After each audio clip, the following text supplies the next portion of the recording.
Bonjour à vous les cinéphiles et bienvenue pour cette nouvelle critique poussiéreuse, ou devrais-je dire enléger pour ceux qui ont déjà vu le film. Aujourd'hui on part du côté de l'Italie et du western italien parce que j'ai envie de vous parler du grand silence, il gran silenzio, réalisé par un certain Sergio Corbucci, avec dans les rôles principaux Jean-Louis Trintignant, donc un français évidemment, et Klaus Kinski, acteur que je suis sûr que vous connaissez déjà. Alors avant d'aller plus loin, comme d'habitude, je donne une note à ce film, et c'est compliqué, parce que ce film est à double tranchant, comme très souvent ces histoires de notes, moi aussi à chaque fois. C'est pas un film parfait, mais il a des qualités, il a une originalité, il a quelque chose qui fait que c'est un film qu'il faut absolument le voir, que vous soyez d'ailleurs amateur de western italien, portugais, australien, ce que vous voulez, ou pas, hein, d'ailleurs. Donc je vais lui donner une note qui pour beaucoup va être beaucoup trop faible, mais je dois donner mon ressenti à moi, c'est le but de ces vidéos, c'est pas de donner le ressenti des autres. Moi je vais lui donner 7 sur 10, mais malgré tout, regardez-le. Surtout pour une chose que je ne peux pas vous révéler, mais sachez que le film a une particularité très forte, et vous comprendrez le titre du film après avoir vu justement ce film en entier. Sergio Corbucci, c'est un réalisateur qui a fait beaucoup de genres de films, il n'a pas eu peur à aller à gauche à droite et faire plein de trucs. Par exemple, il a fait Salut l'ami, adieu le trésor avec le duo Bud Spencer et Terence Hill dans le genre comédie gros coup de poing comme il faisait à l'époque. Et au niveau des westerns, c'est donc considéré comme un des trois grands Sergio Sollima, Sergio Corbucci et évidemment Sergio Leone pour les puristes et pour ceux qui voient à quoi je fais référence. Il a fait beaucoup de westerns, il a fait des westerns di Zapata, et il a fait aussi des westerns plus classiques, disons, comme son Django, qui déjà reprenait plus ou moins les codes du western à l'italienne développé par Sergio Leone, l'inconnu qui débarquait dans un bled, etc. Hein.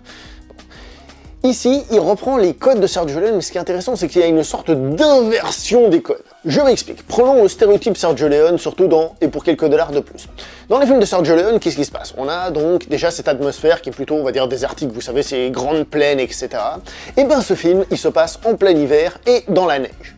Il neige de partout, et c'est justement ça l'un des premiers principes du film. D'ailleurs, je précise déjà pour parler de la musique qui est composée par Ennio Morricone, et qui, là où justement, dans les films de Sergio Leone, il arrive à nous faire ressortir un aspect grande plaine, et il arrive à nous suggérer cette personne sur son cheval qui se balade gentiment, ici, il fait justement le tour de force de nous évoquer la neige, et c'est très fort à ce niveau-là. Donc c'est un film qui se passe en hiver, dans le froid, etc. Qui plus est, les méchants de ce film sont des chasseurs de primes. Si on prend pour quelques dollars de plus, les gentils, évidemment, il n'y a pas vraiment de gentils, etc., mais on peut pas dire que Sergio Leone ait fait des chasseurs de primes des méchants, ça reste quand même des personnages principaux, certes en quête de vengeance et autres subtilités qu'on peut considérer indignes d'un gentil, mais ce sont pas des méchants. Ici, les chasseurs de primes sont des véritables personnes qu'il ne faut pas fréquenter pour rester poli et grand public. Et Sergio Corbucci est aussi connu, du moins dans le western, pour sa violence. Son Django avait déjà marqué le ton, avec une violence beaucoup plus marquée, et dans celui-ci, on atteint encore des sommets de violence dans le western italien. On dit souvent de lui qu'il fait des films baroques. Alors, je suis pas un expert dans ce terme, c'est le terme qui est utilisé. Quoi qu'il en soit, il fait quelque chose de violent. De violent certes pour l'époque, et pour moi, Sergio Corbucci, c'est un peu celui qui représente le mieux cette image un peu qu'on a du western italien, cette image d'ailleurs péjorative que l'on a souvent par rapport au western italien, à savoir ce côté film ultra violent et tout ça. Pour moi, Corbucci, c'est un peu celui qui vraiment fait cela, parce que personnellement, Sollima, je vois pas spécialement de la violence, et Sergio Leone non plus. Alors oui, il y a de la violence, mais c'est une violence qui est modérée. Là, c'est beaucoup plus violent, mais attention, il faut aussi le replacer dans le cadre, c'est un film de 1968, hein, un film ultra violent pour cette époque. C'est pas irregardable de nos jours, on est bien d'accord là-dessus, mais il n'empêche qu'il y a ce côté violent, ce côté western. Bam! Autre spécialité de Sergio Corbucci, je trouve, dans ce film, c'est le traitement du shérif. Le shérif est une figure majeure dans le western américain parce que c'est le représentant de la loi, et donc aux États-Unis c'est quelque chose qui leur parle. Ici nous sommes en Italie, donc les gens, la loi, l'Amérique, tout ça, c'est pas quelque chose qui leur parle. Et donc généralement le shérif, il sert à pas grand chose. Il y a beaucoup de films où il y a juste pas de shérif, on laisse les cow-boys s'entretuer. Souvent on se moque de lui et vice versa. Ici le shérif, certes, on se moque un peu de lui, mais il y a quand même un côté respect de ce personnage. Il y a quand même un certain amour pour ce personnage et ce qu'il est capable de faire. Au niveau des acteurs, donc nous avons le français Jean-Louis Trintignant qui ne dit mot dans le film parce qu'il est muet. Il interprète un personnage qui s'appelle Silenzio, donc silence. Il le fait plutôt bien, mais disons les choses comme elles sont. Niveau charisme, c'est pas un Clint Eastwood et compagnie, il faut dire les choses comme elles sont, hélas.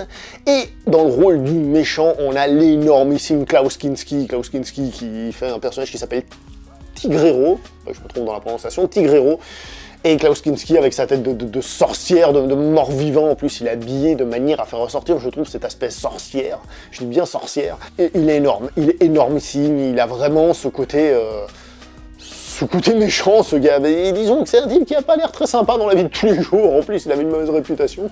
Et pour ce qui est de la mise en scène, pour être simple, je vous en ai déjà plus ou moins parlé en vous disant que Corbucci, il est brouillon, et c'est clair, c'est clairement pas Sergio Leone. Au tout début du film, il y a une espèce de filtre à un moment donné devant la caméra, et j'ai entendu dire que ça avait été fait avec du fil. Ils ont pris des fils comme ça, ils ont fait une espèce de petite toile avec des troupes, ils l'ont mis devant l'objectif. C'est une manière de faire comme une autre, si le résultat avait été excellent, on n'aurait rien dit, mais il se trouve que le résultat n'est pas totalement parfait. Disons les choses comme elles sont, c'est pas le plus grand des réalisateurs, mais c'est un réalisateur qui a une patte, quelque chose qui se dégage, tout ce qu'on a dit, l'aspect violent, et aussi comme il contredit un peu le western italien, à ce niveau-là, c'est intéressant. Donc, c'est un film qu'il faut voir absolument, c'est un grand classique, pas aussi bien fait qu'un Sergio Leone, qu'un Sergio Soli, ma Sergio Corbucci. Oui, je commence à parler en italien. Mais Sergio Corbucci, c'est quand même un réalisateur qu'il faut découvrir. Et ce film-là est pour moi, de ceux que j'ai vus, je les ai de loin pas tous vus, son meilleur. À savoir que je pense que ces deux westerns les plus cultes sont quand même Django, donc l'original, pas celui de Tarantino, on est bien d'accord, et Ce Grand Silence, que je vous recommande absolument tout de même. Ce film est une expérience. J'espère que vous avez réussi à situer un petit peu pourquoi je ne lui donne entre guillemets que 7. C'est parce que il manque des trucs que j'adore dans le western italien, il n'empêche que c'est un film à part et qu'il faut découvrir. Je commence à me répéter, mais ça vous en avez l'habitude, et je vais m'arrêter là pour cette vidéo.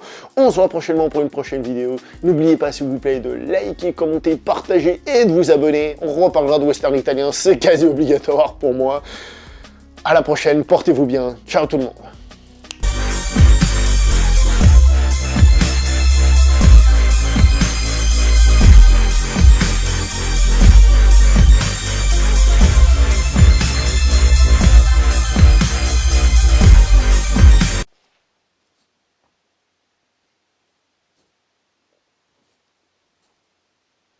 Vous voyez, c'est génial quand je la ferme, hein.